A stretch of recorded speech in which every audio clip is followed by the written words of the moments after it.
guys, Fabrizio here. Big news for Carlisle United fans. The Brunton Bugle podcast is going twice weekly for the new season. That's 2 episodes a week. Preview on Friday, review on Monday. The best place for your blues content. Here we go. Hi, I'm Paul Simpson from the football club. Welcome to the Brunton Bugle.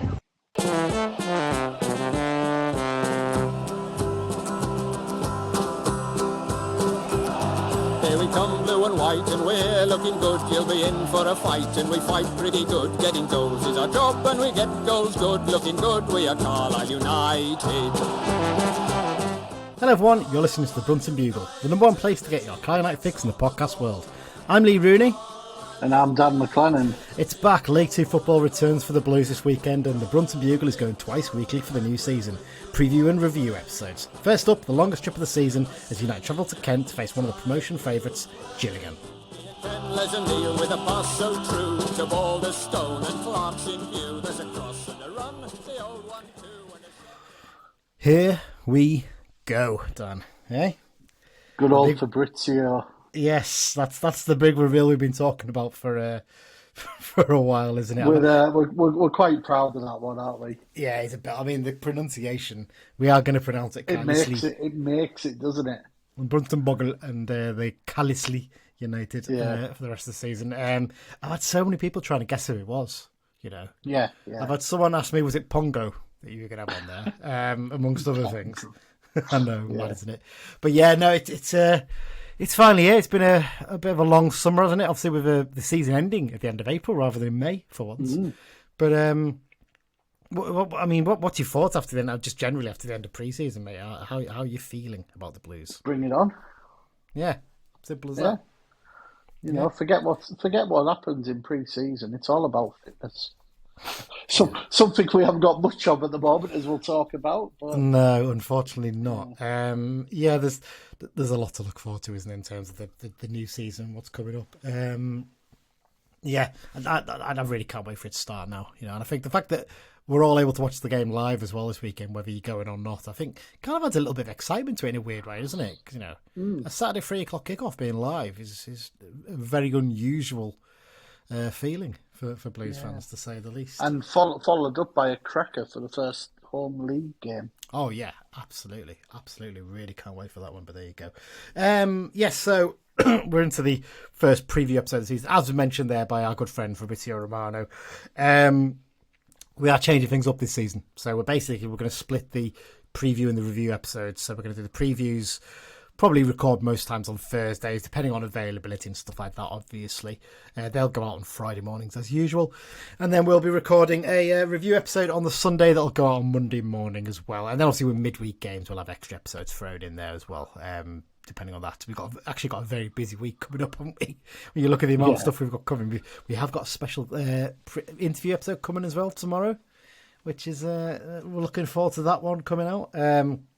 But yeah, plenty of ideal for the long journey to Gillingham if you're going. Absolutely. I mean, blimey, if you haven't listened to it yet, if you save the preview, the season preview episode, this episode, and the interview, you're probably going to have a good 4 hours of content. That'll cover you. I was going to say, you're probably somewhere around Milton Keynes or something.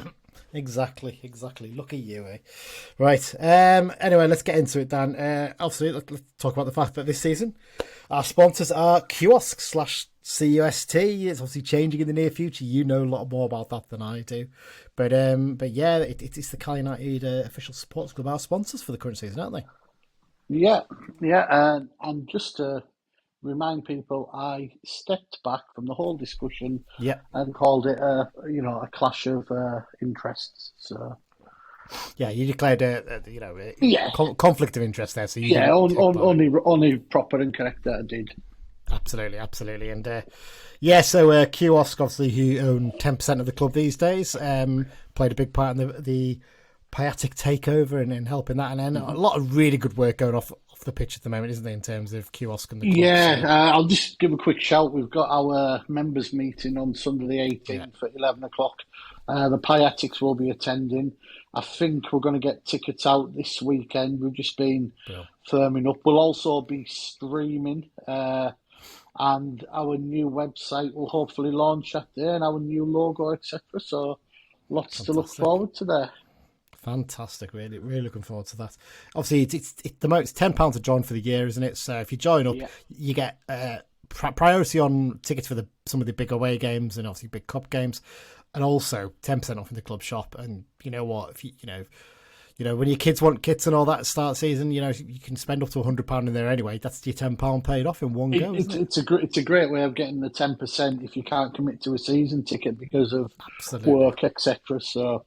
Absolutely, and also we've got boardroom draws for members to have experiences in there, and we're also, when the lounge is open, we'll be doing giveaways for lounge access as well from the new East stand. So do you know what? I've spoken to a couple of people who've done those boardroom experiences, and they couldn't speak more highly of it.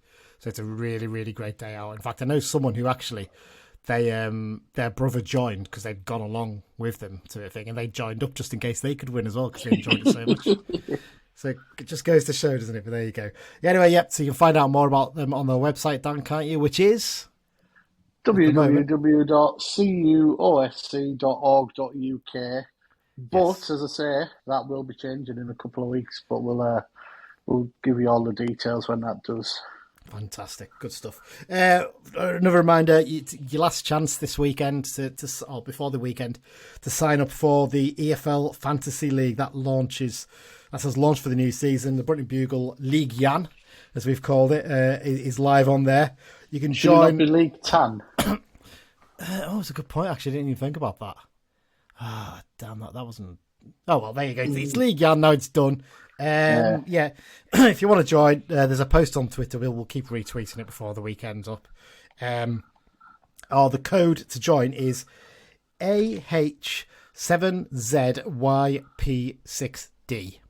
So that's your code to join up if you're interested. Go and look on the Twitter. That's easier. It's going to be easier on the Twitter, isn't it? Basically, we'll post it up again.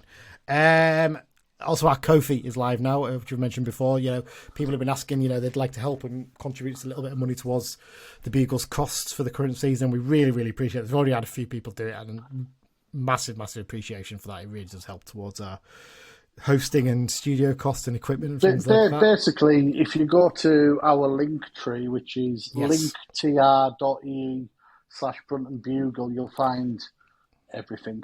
Yes, exactly. And that is on our Twitter bio as well, actually. That's our link on the Twitter bio. And like I said, if you go to the Ko-fi, it's basically ko-fi.com/Brunton Bugle. And you can contribute what you want. And we're not expecting, you don't have to contribute. We'll still keep doing this for free. Don't worry about that. So it's just if you feel like it, we really appreciate it. So there you go. And obviously, if you want to contact us, you can find us on X @Brunton Bugle. You can find us on Facebook, just search for Brunton Bugle on there, and we're also on Instagram @Brunton Bugle, and email bruntonbugle@gmail.com. Right then, Dan. A few little bits of news to cover before we get into Behind Enemy Lines with our opposition fan, which is back for the new season. A couple of things that have confirmed this last week. First up, captains for the new season have been confirmed. I know some of you said, I think when we did the pre-episode, you really weren't bothered about. But Simo has confirmed, hasn't he? There's 2 captains this season. And this is something I think a lot of people don't realise has always really been the case. So, basically, Charlie Wyke is going to be United's matchday/team captain for the new season, while Sam Lavelle will remain the club captain, dealing a lot more of the off-the-pitch stuff for the new campaign. I mean, this is kind of a thing that's happened for years, isn't it? Because I think Corey Whelan was actually club captain off the pitch, I think for last season, actually, and the season before possibly as well. And I think Peter Murphy was in the past when Paul Thirlwell was actual captain on the pitch. Peter Murphy was the club captain off the pitch, wasn't he? So it's a kind of normal thing I think a lot of people don't realise is the case. But, I mean, there was plenty of candidates for the job, and they're all worthy of it, weren't they? And like I said the other day, and it's a ceremonial thing on the pitch. I want leaders all over the pitch. I want Harry Lewis to be shouting. You want Aaron Hayden, Terrell Thomas, Callum Guy when he's back in, likes of Josh Vella, Charlie Wyke. They're all experienced players. Yeah. You're looking at quite a good leadership core in the squad more than individuals, and I think Paul Simpson has mentioned having a bit of a leadership group from the more experienced that, who can sort of guide and talk to the younger ones. Yeah, I mean, that's been the case in the best season Simo's has had in charge of us. There's always been that core, and I think last season that core was a little bit shaky. It didn't quite work, did it? Whereas this, when you look at this summer, you look and you think there's some really good eggs in there, and you kind of get the impression things are going to be a lot better than they have been for a while. So that's really good to see. Couple of bits of contract and transfer news. Which one do you want to start with, contract or transfer? What should we do first? We'll do contract. And this is the big one for us. We're big fans of his. There was speculation early in the summer that our club was interested, which Simo did confirm was correct. But Big John Mellish has signed a new 3-year deal to keep him at the club until the summer of 2027. We're really, really chuffed for this one, aren't we? Longest serving player. He's been at the club for 5 years already. 219 appearances in all competitions and 30 goals since he joined from Gateshead way back in 2019. Just all around good news, isn't it, Don?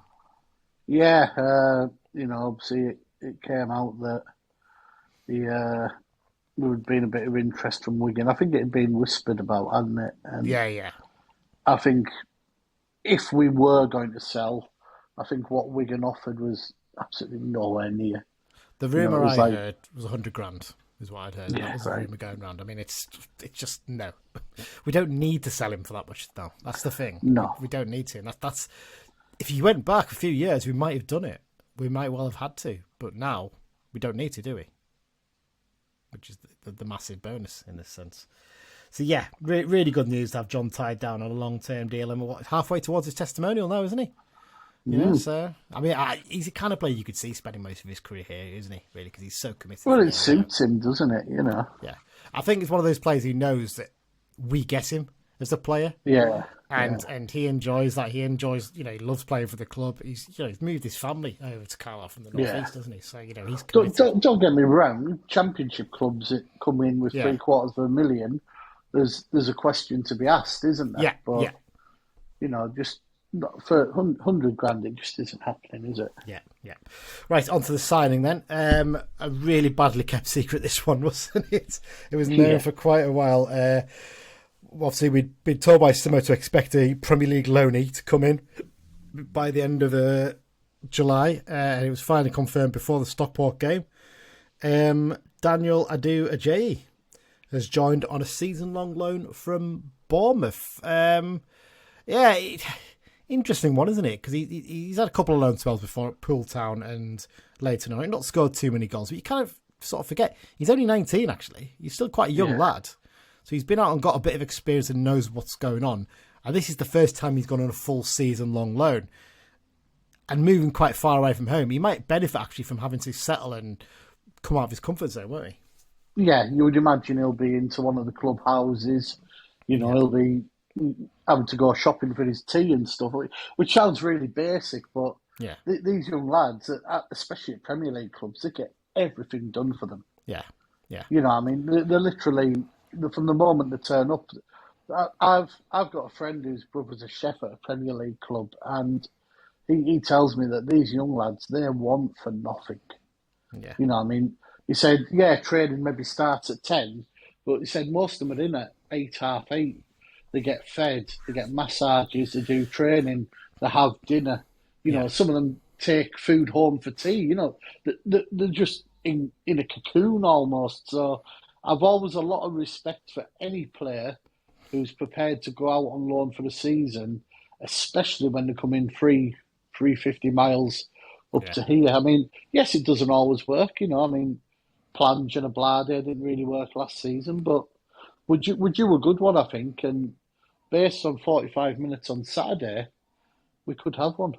Yeah, but what's your thoughts on his performance? I watched it on the stream, and I thought he looks like he's going to become maybe one of those cult players who sometimes isn't quite sure what he's going to do next, but then can do something brilliant. He got into some good positions. He did, and he really did. You've got to remember, he only trained Thursday with them, or Friday. I think he came up on Thursday. So he only had maybe a couple hours training with them. So I think he really benefited from Wyke taking a lot of the physical side of it off him, isn't he? Because I think Wyke's going to be he's really going to be a target man for us this season, isn't he? He's going to take some Wyke knows what he's doing. He's got the experience and the nous. And there was a couple of times when Adu-Ajayi burst, and you're like, oh, he's got a little bit of speed. Nice to see. Yeah. I mean, he could have had a hat-trick. I mean, he had that chance after about 20 seconds where, the keeper made a decent save on that occasion. But then there was the other chance, I think, was the one where he really should have scored, shouldn't he? He was about 5 yards out and open goal put over the bar. Scored probably the most difficult chance of the lot. A really sort of high ball and got a good volley on it. So really nice to see a good debut, good 45 minutes under his belt, wasn't it? So yeah, we'll talk about team selection shortly, but I can imagine he's probably in contention to start down at Gillingham, I think, for the big game coming up. Yeah, I think that's pretty much it, isn't it, in terms of news for this week? I don't think there's anything else to cover since we last recorded. No. Do you want to do the first part of our new quiz? Oh, go on. So before we go into it behind enemy lines, Dan, you've devised a new quiz for this season, haven't you? Yeah, a new quiz for the season, and it's called Under Fives. Yeah. And me, with my obscure knowledge of all Carlisle players, I'm going to pick a player who played less than 5 games for Carlisle. Right. And there's Can I just check a definition of this? It's 5 league games we're talking about, or 5 in all competitions? Just five. It doesn't matter what competition. Okay. Yeah. Cool. Because they're playing that few, it doesn't really matter. Yeah. And there's going to be 3 clues. If you get it off the first clue, you get 3 points. If you get it off the second clue, you get 2. If you get it off the third clue, you get 1. And obviously, if you don't get it, you get none. Yeah. So I've got our first under 5. Go on then. First clue. He came on loan to us from a club who are also covered by Look North Eastern Cumbria. Oh, God, that's about a million different clubs that could be. Oh, God. That's not that many. As in, they're still in the 92 now. Oh, they're still in the 92 now. Yeah. No, I'm not that harsh. I'm not talking like a Darlington or a Hartlepool or a York or anything. Right, okay. No, I thought you were going very old school there. I'm going to guess Martin Smith from Sunderland. No. Okay, right. So I've got 3 points. Right, go on. Next clue.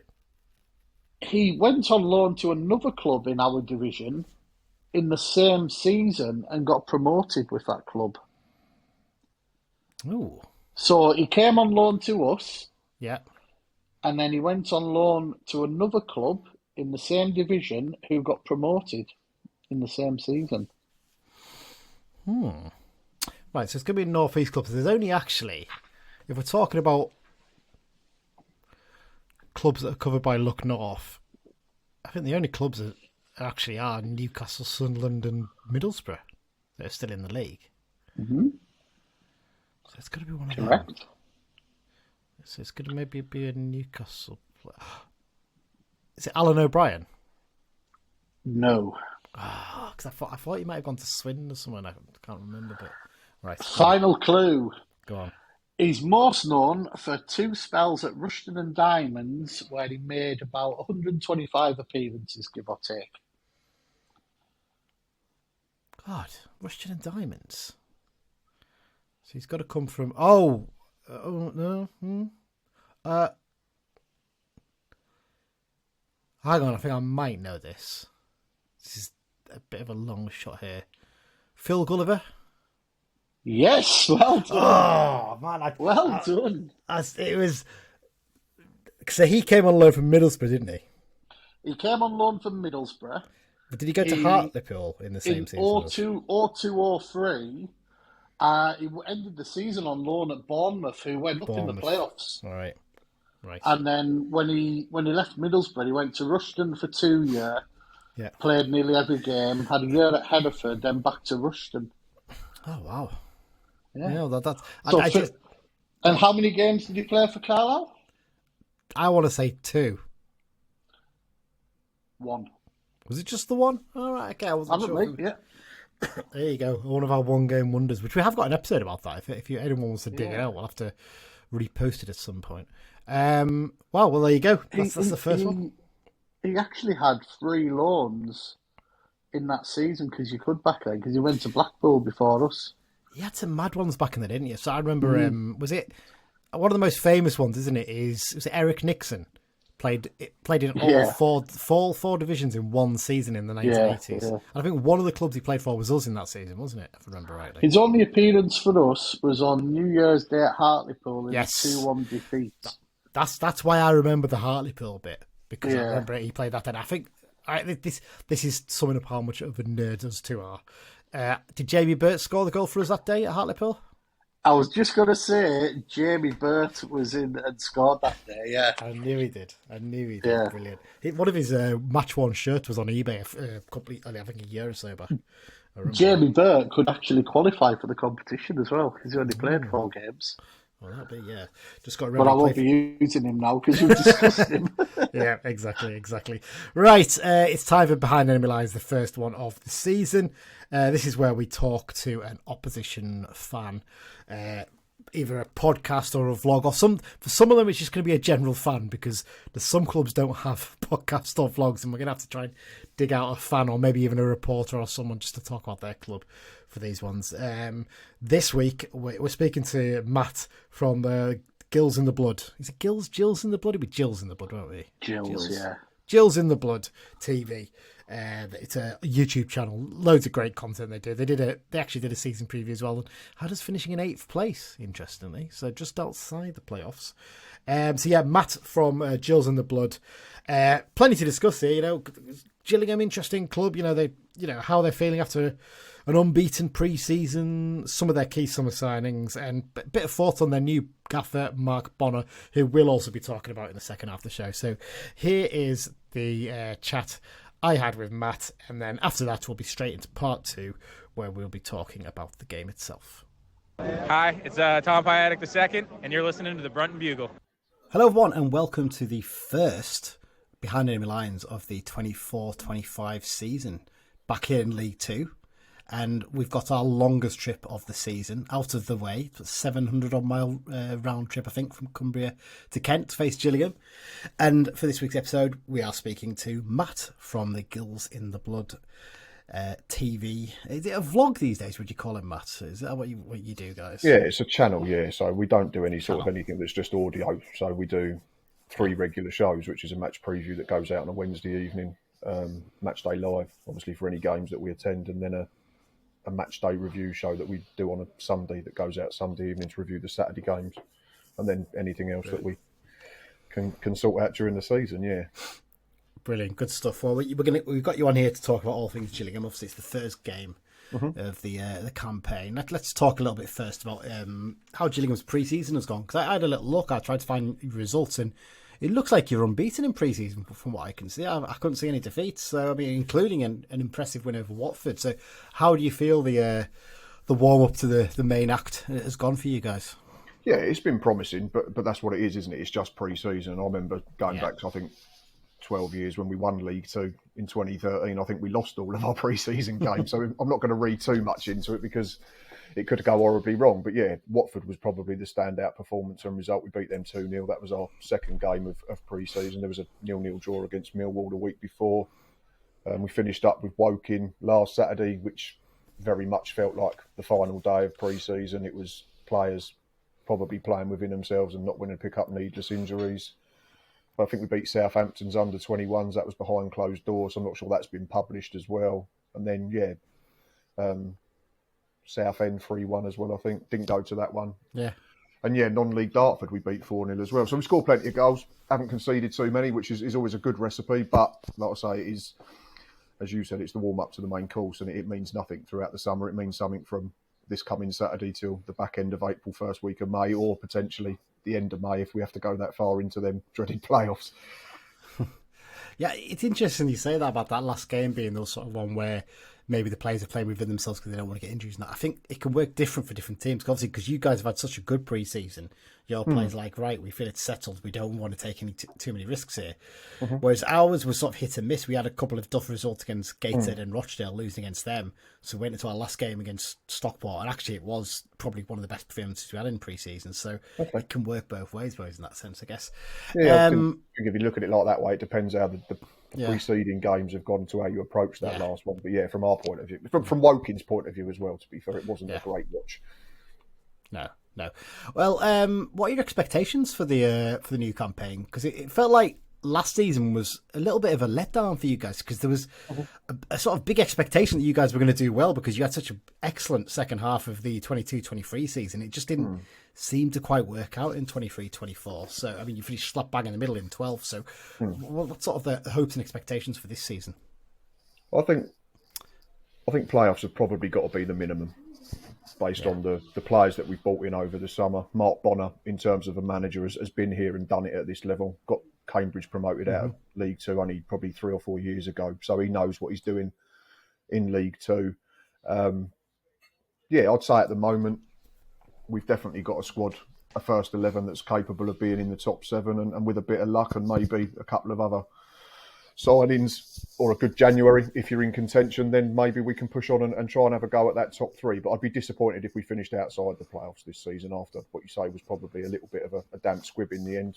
So obviously sacking Neil Harris in October was met with mixed reactions amongst the fan base. Some were quite happy with it, others didn't quite understand it because of the fact that we was only 4 points off top at the time. And for me, it just unfortunately didn't work under Stephen Clements. He just never improved us to the degree that you want us to. And I'm not saying that was all his fault. I think if you sack a manager who's 8th, you're then telling the manager that's coming afterwards they've got to be in the playoffs to be deemed a success. So I don't think that helped Stephen Clements in his defence. But I just never warmed to him for one reason or another. And I wasn't disappointed when the news came 3 days after last season that he'd been removed and we were looking to go in another direction. And everything that I've seen and heard from Mark Bonner at the moment, he's just got that persona and them sort of characteristics that just makes you want to be. You get very invested in him very quickly. So fingers crossed that continues over the next 9 months.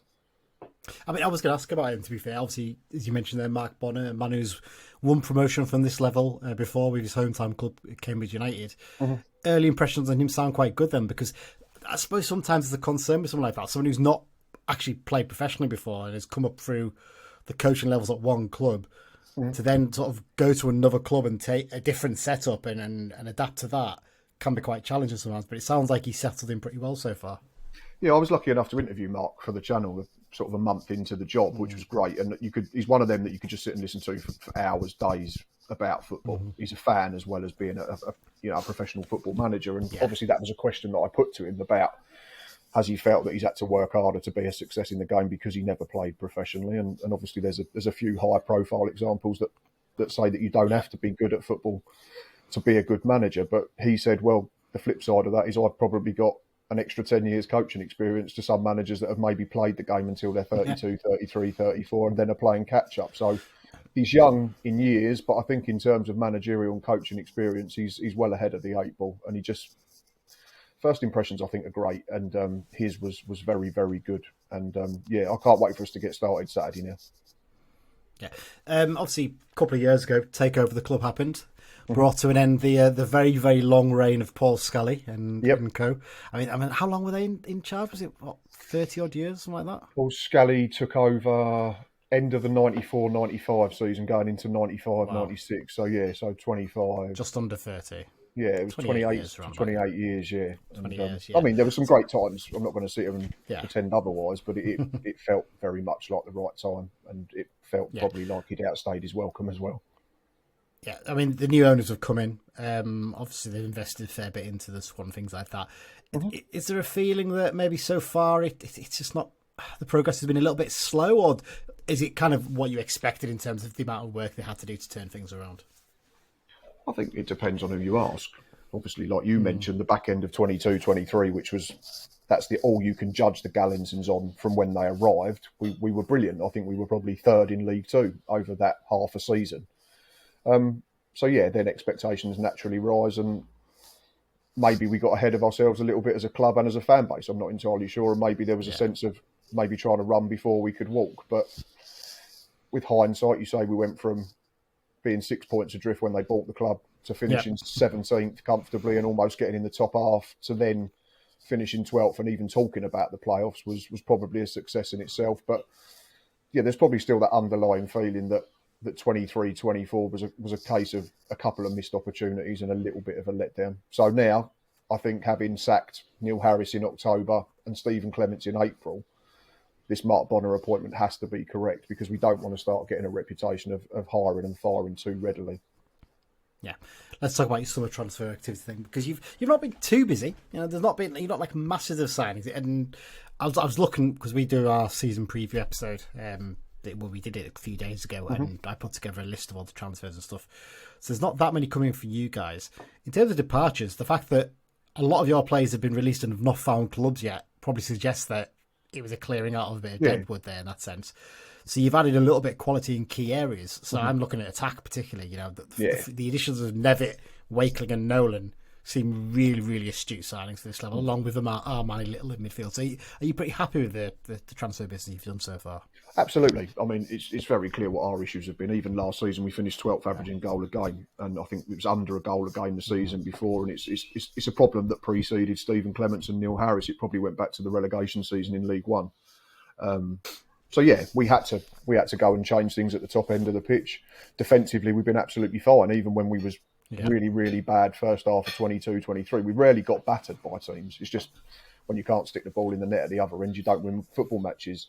No. So yeah, Nevitt, 18 goals last season, leaving a club that got in the playoff finals, I think is clever. I don't think you see him Saturday though, unfortunately. I think he's picked up some sort of muscle injury, so he's going to be out. But yeah, Nolan's been really good. Aaron Rowe, one you didn't mention as well, the other side offers something that we've not had for ages, and that's blistering pace and quick feet, direct running. Armani Little's another one who might be bench on Saturday. He twisted his ankle the week after the first friendly, so he's only just got back on the grass in the last few days. Jacob Wakeling scored on debut last week at Woking, so he looks like a different type of striker. And then I think the last one was just yesterday, which was Ewan Williams, who got released by Charlton last season. Yeah, who's been on trial. He's played pretty much, I think he's played every friendly apart from Millwall, and scored against Watford and was very, very good. So yeah, we're not a million miles away. I think now it'll probably be a case of, if we're going to sign more, it'll probably have to be like a one in, one out situation rather than just keep adding to it. But yeah, in terms of the departures, there wasn't, most of them were kids, because we sort of disbanded the B team in the sense that it was last season. Sean Williams was 37. Still not sure what he's doing. Scott Malone, probably on big wages, and we had two first team ready left backs in him and Max Clark, so that made sense. I'd say the only one that's probably been, from my point of view, certainly that we didn't manage to sort out was Dom Jeffries, who stepped up to Lincoln on a free transfer. It'd be interesting to see how he progresses, box to box midfielder. But we've gone and covered that in terms of transfers with Little and now Williams, so we have to move and wish Dom all the best. But yeah, I can't complain, but like everything, proof's in the pudding over the next 9 months. Yeah, no. Talk quickly about the two ex-Blues in your team. Well, one of them's in and one's gone out on loan. So Max Amer, obviously he's been quite a long-standing player for you guys now, and set heart of defence. And Ashley Dennison's gone out on loan to Sutton, hasn't he? Yeah, Naddison unfortunately suffered from, I think, a crisis of confidence last season. He scored in his first 3 games when he arrived, and then started the game under Keith Millen after Harris had been sacked, and was playing well and hurt his ankle and missed a month. And by then, Stephen Clements had come in and he was forever playing catch-up. And I don't know what you think from your time watching him. It just feels to me like Ashley's very much a player that has to have an arm around his shoulder, and he plays when he's confident. I think we were quite lucky we had him, and he was generally confident the whole time he was with us. What he was just running.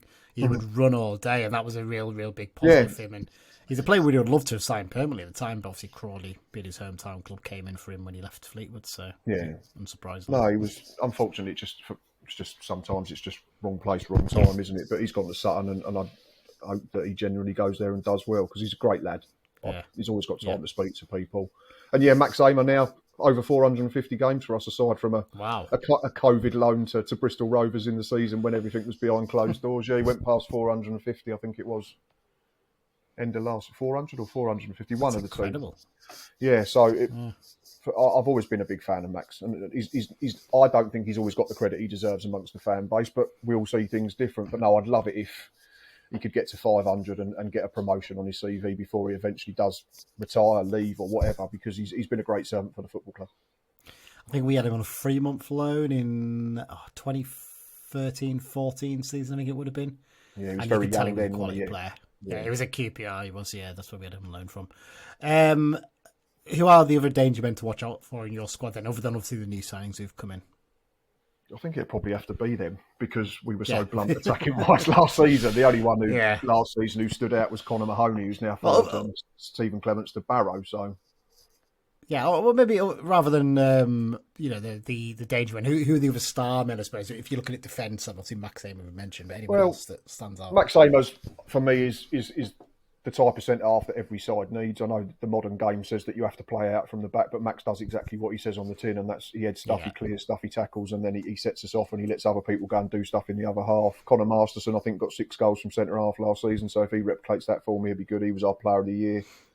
Not sure we've seen the best of Ramo Hutton just yet from right back. Obviously, there was all the talk when we signed him in January of most chances created, crosses into the box in whatever it was, the top divisions, but I think it was only 1 assist last season. But again, that's probably more to do with the fact that we were so blunt in an attacking sense. So it'd be good to see how he gets on. We've got a couple missing in the middle of the park, so that might be a little bit different to what it would have been if they'd all been fully fit. But I can't get away from probably saying someone like Jack Nolan would be the danger man if selected. Yeah, it's interesting because we've got no experience of Nolan because he's been at Accrington and we've passed them on the way, didn't we? In the season. So we've not seen him play yet, so it'd be interesting to see how he does. I mean, in terms of what the Blues fans can expect this weekend, are we still going to be housed in the world's longest running temporary stand behind the goal for the game? I think, are we? I'd imagine so. Yeah, it's meant to be nice, so you'd be all right. So I know we'll joke about it. It's not a nice stand to sit in, especially in the winter months. So, like you said at the top of the show, it's probably best that you've got this one out the way, 700 miles there and back, in what hopefully should be quite warm weather and pleasant sunshine. So, but it depends how many you bring in. If you bring loads, then obviously they'll put you there. But sometimes they give you the end block of the Gordon Road stand as well if the weather turns. So, but I think about 5. I think about 500. I think we've sold in advance, so they might get a couple hundred more, maybe possibly on top of that, which is not bad going considering it's live on Sky as well for the weekend. So it's going to be interesting to see how these attendings are impacted for the first one because obviously everything's available on the telly. But so I'd imagine you probably get the end block of the Gordon Road, and then some of you will be in the open-ended best away stand in the world. Yeah. Just sort of wrapping things up a bit. In terms of looking at League Two generally, because I know you did a preview episode of your channel the other day. Who stands out for you as the big contenders this season in League Two then? Because I think all 4 of us on our pod predicted Gillingham to finish in the playoffs, if I remember rightly. Then again, all 4 of us also had Carlisle in the playoffs at least, I think. Maybe one of us had them top 3. But who have you gone for? I had you just missing out, I'll be honest. I got you 8th. You did, didn't you? And that's because I'm concerned because I've seen us come down out of this division a couple of seasons ago, and I think the 4 teams that came down, including us, no one finished higher than 13th.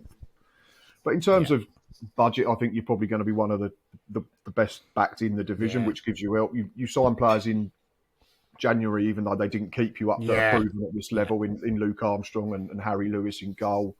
I think your transfer business has been solid enough. Paul Simpson's a very good manager at this level, despite last season. But I can't get away from MK Dons. I think their squad's absolutely ridiculous. It's just the amount of people they brought in. But again, that doesn't guarantee anything. My top 3 was MK Dons, Port Vale and Notts County. I know Notts County then went and sold Macaulay Langstaff, but I think defensively they were so poor last season. They've rectified that with some good centre half additions and a couple of wing backs, which means they can probably then get Jody Jones into his favoured position. And if you've got Jody Jones in your side, you're going to create a ridiculous amount of chances. So whether Langstaff's there or the lad Jatta, I think they'll still score enough goals and they'll be better defensively. So that's my top 3. I had us 4th, you 8th.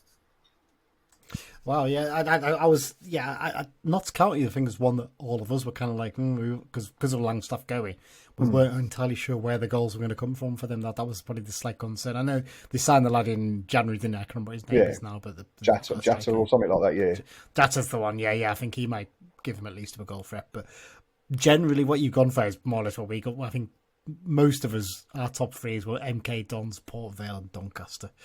I've got they're in the playoffs for me. I think the only 2 that I'd class as rogue in my playoffs, I think, are Wimbledon and Colchester.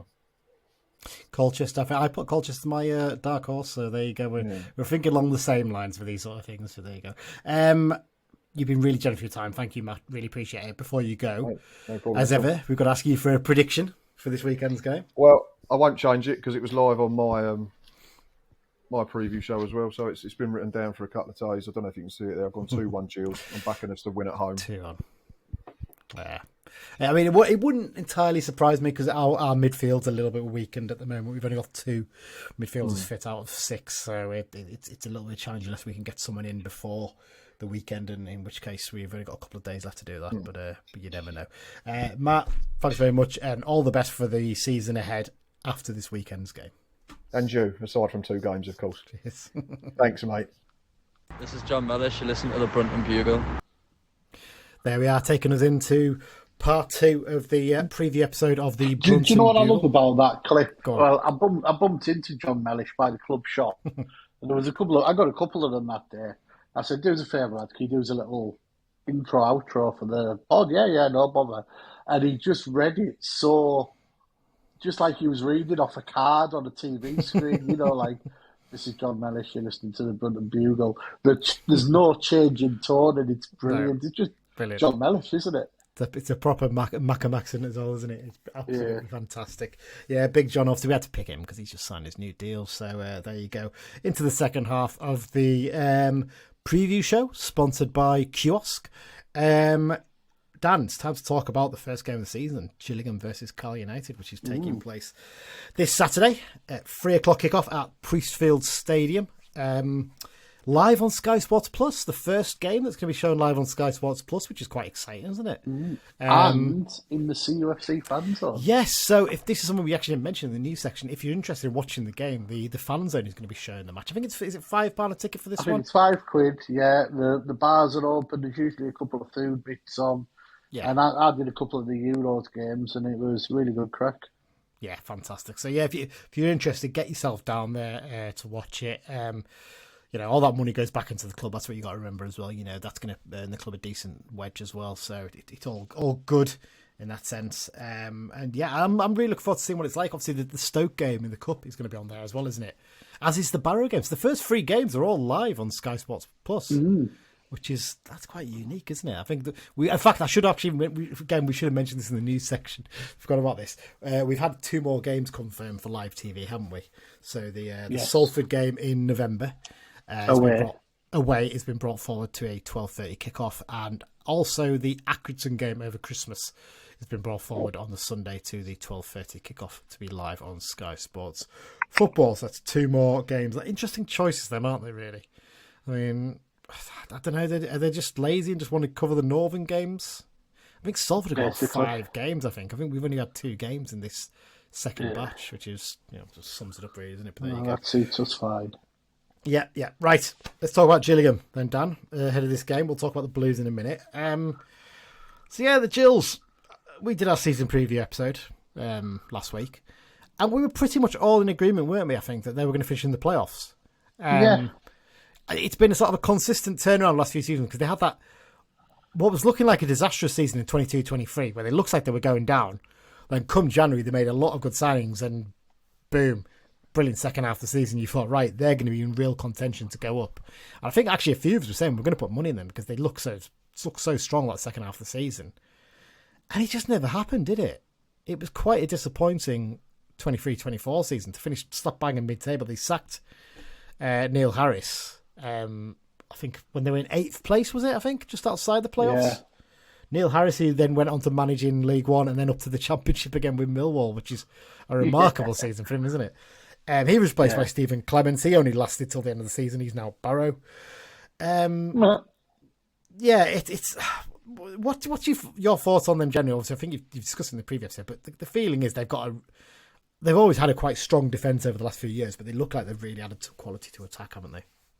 Yeah, I mean, we said, Jack Nolan from Accrington, a lot of clubs that have been interested. Elliot Never had a good season for Crewe. The likes of Amani Little, the decent players these, and you look at who they've let go. Most of them have gone to non-league, so they've not really lost anyone. Well, there's a good chunk of them haven't even got clubs yet. Yeah, so which tells you a lot, doesn't it? Yeah, you're right. They've added some quality, and they've not really lost. They've kind of cleared out some young players in Deadwood, really, haven't they? Yeah, to clear the decks, and I think they're probably at the point now where they're going to be 1 in, 1 out by the sounds of things. But yeah, I think they've made some really smart additions. I think Jacob Wakeling actually from Peterborough is a really good one because Peterborough do this, don't they? They they sign players from lower league and non-league clubs for big money, and if it doesn't work out, they get them out on a season-long loan, don't they? Just to try and get them some football as much as anything, so they're not just sitting around waiting for their chance. A, gets football into them, and B, they maybe get a chance of 50, 100 grand back on them, you know. Yeah, it's a really smart way of working. As we've said before, the kind of way we'd like to be doing things in the near future. When you look at their existing squad generally, Dan, who are the players that stand out for you in there? George Lapsley stands out for me a bit. I think, has he been... I'm sure I read somewhere, I think they've told him he can leave if he wants to this summer. Wow. I think he got transfer list. I'm going to double check that while we're talking. You carry on while we talk about that. I'm going to say he's one of them who's, you know, he was at Charlton, he was at Mansfield, Gillingham. He's not been bad, you know. He got transfer listed at the end of last season. Wow, which is quite a surprise, really. I thought he would have been a key player for them, but there you go. Yeah, I quite like we've already mentioned Nevitt they brought in from Crewe. Yeah. I thought he had a really good season last year, and I think he's got a chance of scoring a few goals down there. Yeah, Max Amer at centre back for them. Proper long. He's a proper stalwart, isn't he? Over 400 appearances. But that surprised me because I was like, wow, has he been there that long? And I was actually, well, yeah, he has. Because he pretty much, that summer after he'd been on loan at us, he went straight to Gillingham, didn't he, I think? And he's been there, bar one season at Bristol Rovers. This will be his 10th season at Gillingham. Yeah. Like I say, bar 1 year at Bristol Rovers. Yeah, and he's just been a consistent performer.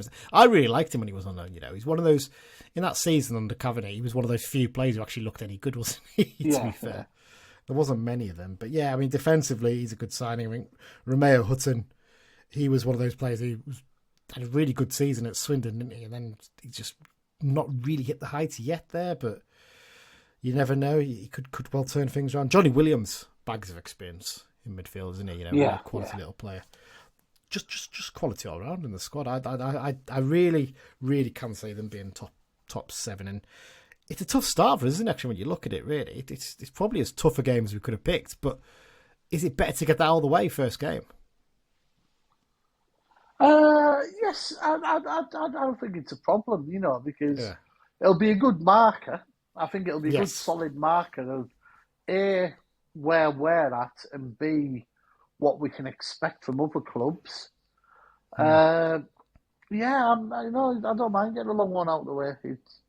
You'd rather go now in August when the sun might appear than February when it won't. You know, especially sat in that temporary stand, which is the world's longest running. Are we in the temporary stand or are we down the side? I think we might be down the side unless we sell probably more than that. I think we've sold about 400-ish, haven't we, or 500-ish, I think. So we might end up with a few at least in the stand behind the goal. But either way, it's not the greatest stand in the world, is that? Is it 24 years, I think it's been there now, that scaffolding? Yeah. Just astonishing, really, isn't it? I mean, it's only a little bit younger than the East Stand. I don't think I've been to Priestfield since it went in. Yeah, wow. Yeah. It's been a while. Will your last game there be the Brighton game there? I was just going to say, because one of the stats we've got is we've not won since New Year's Eve 94, 1-0, noon kickoff. I think it was Dean Wallen scored that day. And we went on we got the sleeper train down, a load of us, so we're in Gillingham for 9 a.m. Not much to do in Gillingham at 9 a.m. on a New Year's Eve when you're 16-year-old. But I went when we played Brighton there. I think it was about 98. Yeah. 99, I think it was. We won 3-1. I seem to recall Scott Pattinson with a cracking free kick. I've got a video of that somewhere, and it is genuinely one of the best free kicks you'll see. It is on YouTube. It's a hell of a free kick. He just sidesfoot into the top corner, doesn't he? Like from about 25 yards. Absolutely hammers the thing. It's brilliant. Yeah.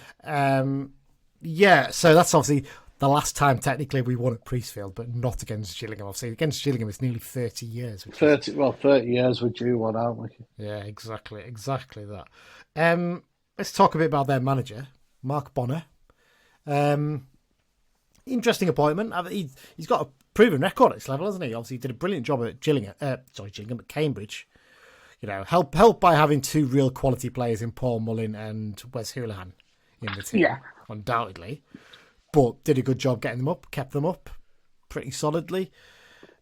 It's an interesting one, though, isn't it? Because he's not got a professional football career. He's come up through the coaching ranks at Cambridge, his hometown club, and he's now stepping outside his comfort zone. And that could be quite a challenge, couldn't it? Because everything you have learned has been through one club, and now you have to step out somewhere else. But as Matt said from the GillsInTheBlood TV channel, he has the advantage over ex-pros in that he's got 10, 12 years of coaching experience behind him, hasn't he? Yeah. So that really does help him. What's your thoughts on his appointment for them? Yeah, I mean, I would imagine he probably wasn't the first name on Gills fans' lists. But like I say, with that experience in the lower leagues, it's not as daft as it sounds. You know, I mean, any appointment's a gamble these days, but Yeah. you know, it could just work. You know, he's like we say that the squad's quite settled. They haven't brought too many in, and we think they've got rid of a bit of the deadwood and that. So yeah, it might just work for them. Like we all think that there's enough on paper for them to certainly be up there, don't we? So they're 9-1 joint third favourites to go up, which is probably about right, isn't it? We think about 4th, 5th round about that place, so near enough right, I think. Let's talk about the referee for this one, Ben Atkinson from London. It's his second season as an EFL referee. Last season, he handed out 137 yellows and 9 red cards in 27 games. That's about 5 a game, isn't it? 5 yellows a game and a red card every 3 games. 9. Yeah, every 3 games. That's a lot. So, got to be careful this weekend. Big John, don't go around kicking people too much. First time he's taken charge of a United game, though, obviously, because I think he's Southern-based. So sometimes these refs take a while to referee our games, don't they? If they're based down south.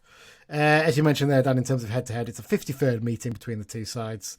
United have got 19 wins, 11 draws, and 22 wins for the Gills. Let's talk about United then. Pre-season wise, obviously we've come to the end of it. Ended on a positive with the win over, albeit a slightly weakened Stockport side with injury issues they've got.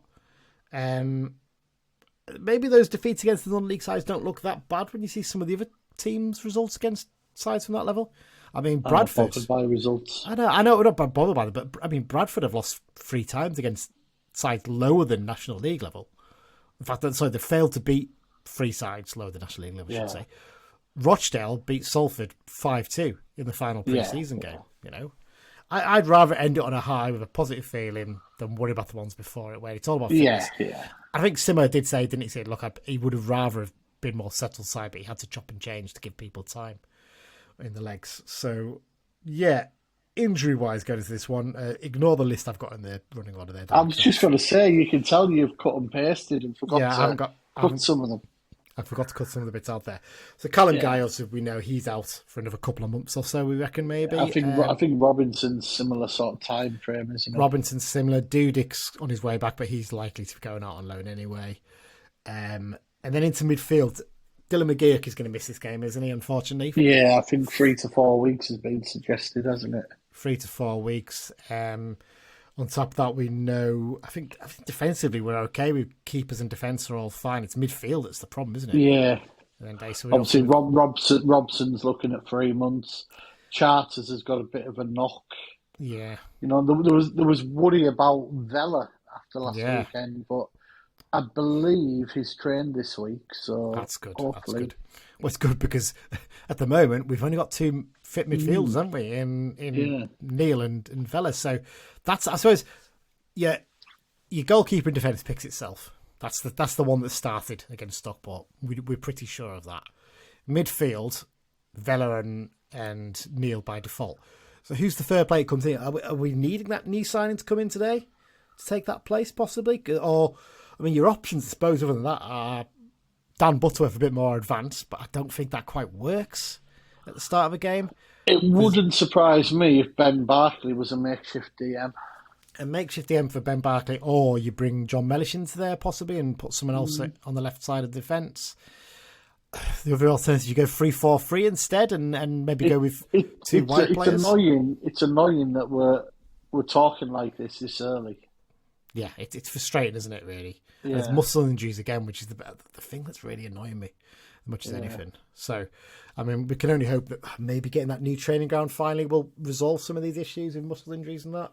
Yeah. But you just don't know, do you?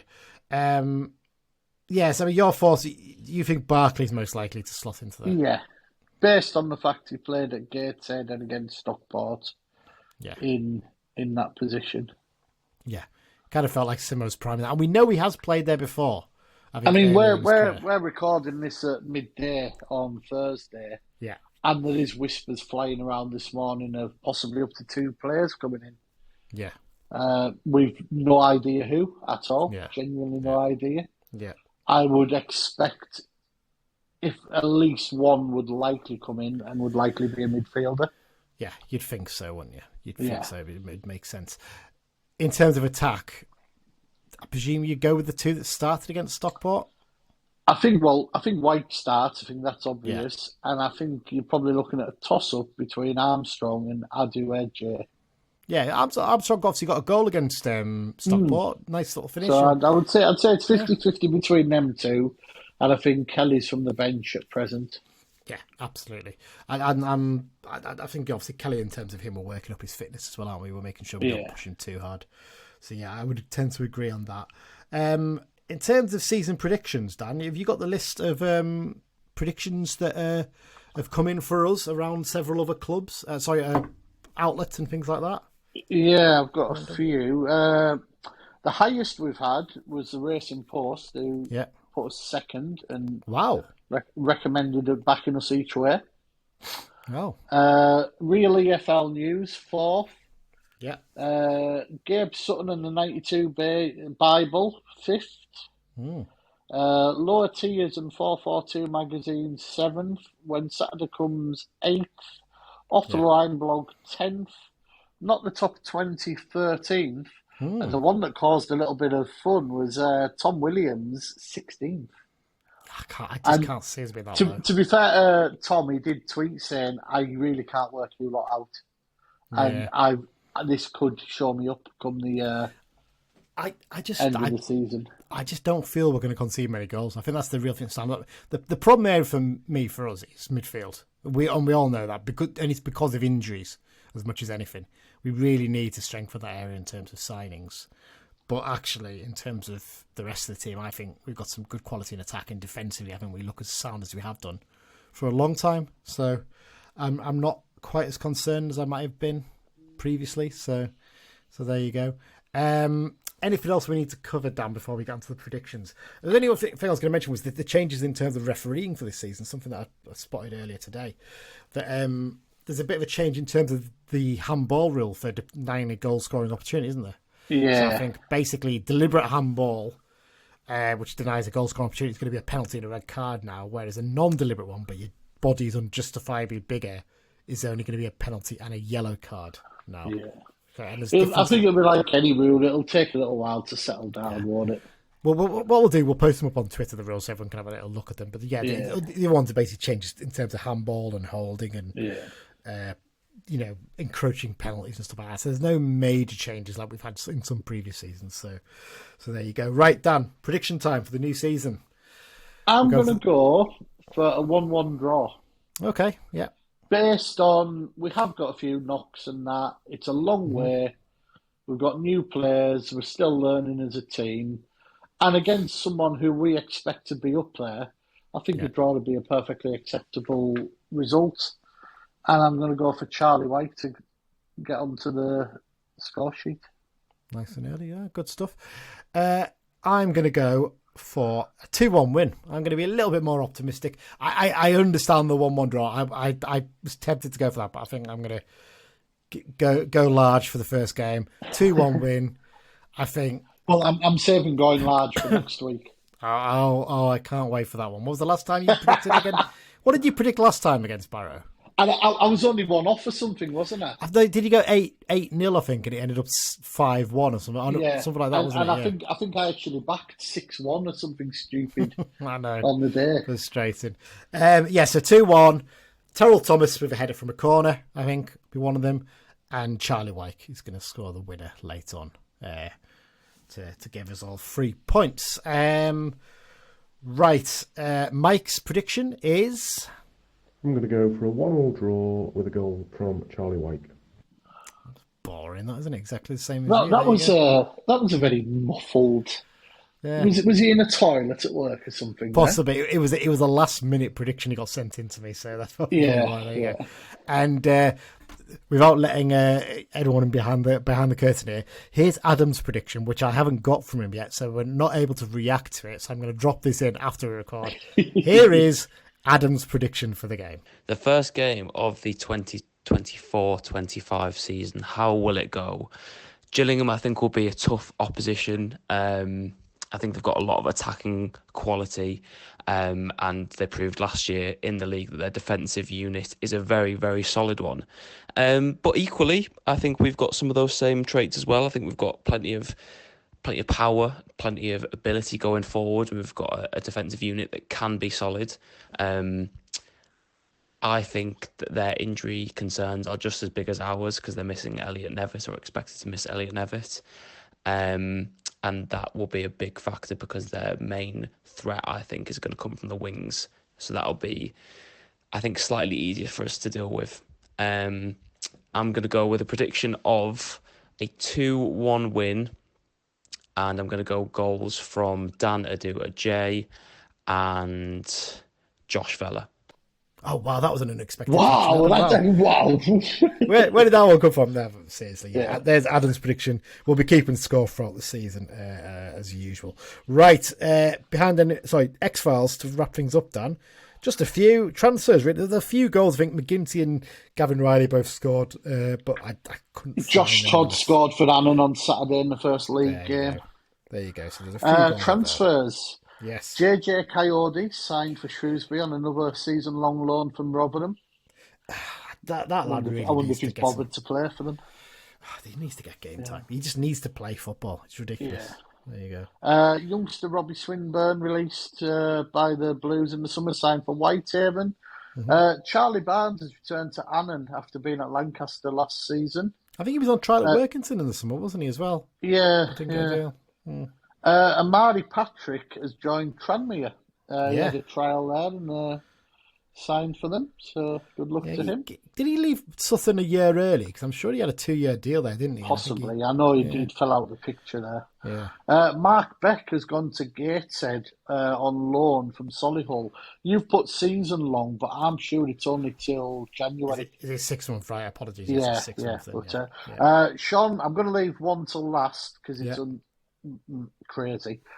Sean Maguire went back to Cork City yesterday. I think that was sort of expected. He may return to Ireland. It just didn't work for the lad. He had a lot of stuff going off the field. So best of luck to him. And now Portsmouth, a 3-year deal for an undisclosed fee, rumoured to be 300,000 to 400,000 euros for former loanee Elias Sorensen. Wow. I can only presume he's actually turned his career around a bit and done quite well. I can only presume he's grown up. Yeah, that's what you hope. Maybe going home has helped him. So it's Esbjerg, isn't it? From Esbjerg, yeah. Yeah, from Denmark. So fair play. That had good luck to him, you know. We didn't see anything for us that suggested he was worth, $3,000, never mind 300. But there you go. And that's it. That's X-Files sorted. And that's the preview episode, the first one of the season done. Dan. Big thanks once again to our sponsors Kiosk for their support this season. Really appreciate it. In terms of upcoming episodes, as you mentioned, we've got a special interview coming tomorrow.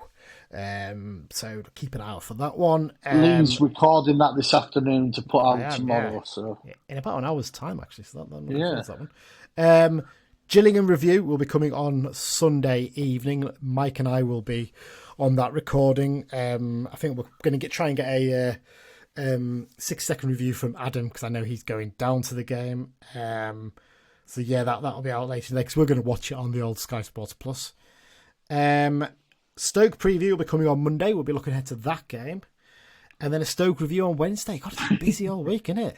Non-stop, yeah. And we've still got that Tully House episode to go and record. I'm gonna have to work out when I can record that because I have no idea when I'm going to get it up there. But that'll be really interesting. Well, you've obviously been to the exhibition and really enjoyed it, didn't you? So yeah, thoroughly recommend it. Yeah, it was. Simo did a little bit there, didn't he, on Sky Sports News? I think it was yesterday in the morning. A little live report there. That was really good. So yeah, good stuff. Right, Dan, that's it. First episode down. Many more to come. Thank you once again, everyone, for listening. Really appreciate your support of this season.